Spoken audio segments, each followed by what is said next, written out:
sefer havaalanına ben gideceğim. Ne yapacağımı bilmiyorum. Seni bir kez daha kaybetmek istemiyorum. O zaman beni durdur. Cihan, gitme. Benimle kal. Seni seviyorum. Alya'nın düğün gününde kaçıp Cihan'a büyük acı çektirmesine rağmen, Cihan onu öylece bırakamaz. Böyle bir olaydan sonra onu affedemeyeceğine kendini ikna etmeye çalışır. Ancak Alya'ya olan duyguları hakaretten çok daha güçlü çıkar. Cihan Alya'nın Deniz ile Budapeşte'de olduğunu öğrenir ve hemen onların peşinden yola koyulur. Cihan onları oldukça çabuk bulmayı başarır. Alya Cihan'ın ortaya çıkmasını hiç beklemiyordu. Düğünden kaçtıktan sonra Cihan'ın onu bir daha asla görmek istemeyeceğinden ve hayatından tamamen sileceğinden emindi. Aynı zamanda her şeye rağmen Cihan'ın yine de onun için geldiğini görünce büyük bir rahatlama hisseder. Deniz yakınlarda kalırken, Cihan ve Alya olanlar hakkında normal bir şekilde konuşamazlar. Cihan çocuğun düğünün bozulmasından dolayı biraz kırgın olduğunu hemen fark eder. Deniz annesinin ağlamasından endişelenir ve en çok da ebeveynlerinin tekrar boşanmasından korkar.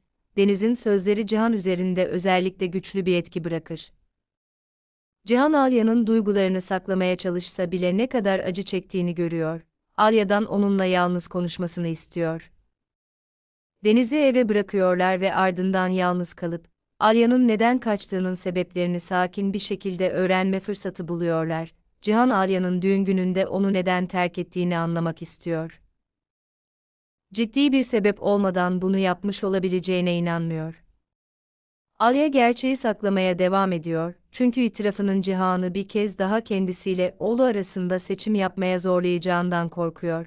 Cihan onu kendisiyle birlikte Mardin'e dönmeye ikna etmeye çalışıyor. Alya varlığının sadece Serhat ile birlikte olma fırsatını yok edeceğinden emin olduğu için kesinlikle reddediyor. Ancak Cihan, onu ve Deniz'i tekrar yalnız bırakmaya hazır değil. Ertesi gün durum beklenmedik bir şekilde değişiyor. Cihan Alya'yı tesadüfen yabancı bir adamın yanında görüyor. Daha sonra bunun Alya'nın bir zamanlar kendisine bahsettiği ve okuldan beri tanıdığı aynı adam olduğunu fark ediyor. Onları birlikte gören Cihan durumu yanlış anlar. Kıskançlık, kızgınlık ve Alya'yı sonsuza dek kaybetme korkusu içinde uyanır. Eğer Alya çoktan farklı bir hayat kurmaya başlamışsa, onun yanında kalmaya hakkı olmadığını düşünerek aniden ayrılmaya karar verir. Alya Cihan'ın evden ayrıldığını fark eder ve ona yetişmeye çalışır. Bu sefer onu bırakırsa, onu sonsuza dek kaybedebileceğinin farkındadır.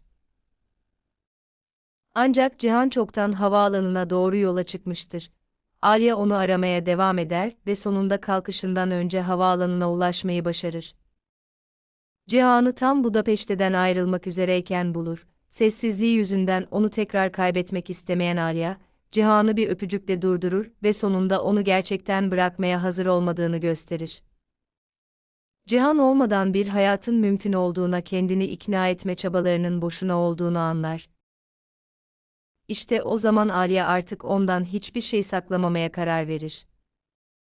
Alya Cihan'a ayrılışının sebebini, Meryem'in sözlerini ve Serhat'ın onun oğlu olduğuna neden ikna olduğunu tüm gerçekle anlatır. Alya aşk eksikliğinden değil, tam tersine onu çok sevdiği ve Cihan'ı kendi çocuğuyla birlikte olma fırsatından mahrum bırakmak istemediği için kaçtığını açıklar. Bütün bunları duyan Cihan, ilk başta duyduklarına inanamaz.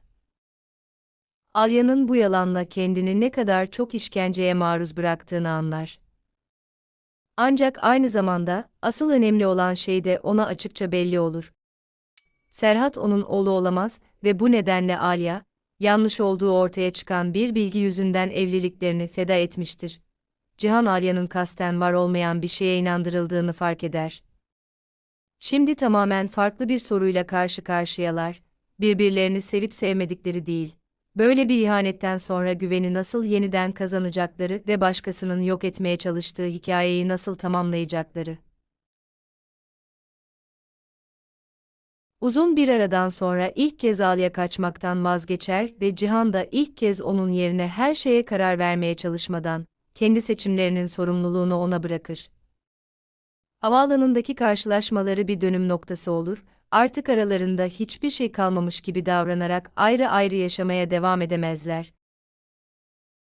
Alya'nın itirafından sonra Cihan, onun kaçışına artık eskisi gibi bakamaz. Onu terk etmesinin, onu sevmekten vazgeçtiği için değil, bu şekilde onu yeni bir acıdan kurtardığına inandığı için olduğunu anlar. Ancak bu, tüm kırgınlıkların hemen ortadan kalktığı anlamına gelmez. Cihan Alya'nın ona gerçeği söyleyecek kadar güvenmemesine üzülür. Havaalanında birlikte kalırlar ve artık birbirlerinden hiçbir şey saklamamaya karar verirler. Cihan, Alya'ya Mardin'den ayrıldıktan sonra olanları anlatır. Ancak Boran ve Şahin'in ölümleriyle ilgili tüm detayları şimdilik anlatmaz. Çünkü bunun onun için çok büyük bir darbe olacağından korkar. Alya da sonunda kaçma kararının daha da korkunç sonuçlar doğurabileceğini fark eder.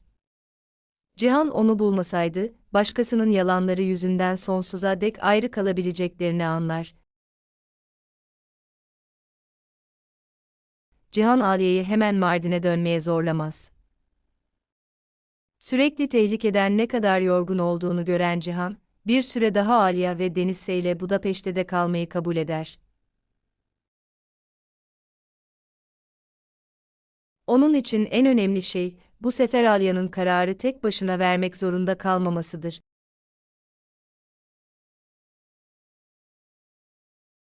Daireye döndüklerinde Cihan, Denise ile vakit geçirir.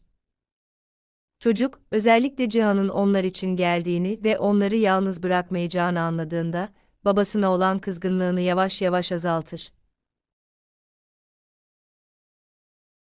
Denise için bu, ebeveynlerinin hala birlikte olmak istediklerinin kanıtı olur. Alya'nın kaçışından sonra, Cihan, acısına ve kızgınlığına rağmen, onu bırakamadı.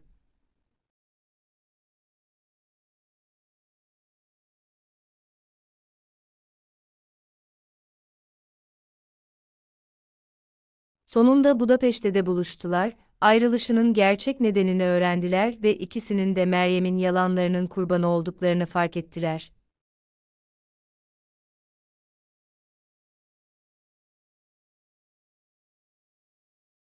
Bu buluşma ilişkilerinde yeni bir dönemin başlangıcı oldu.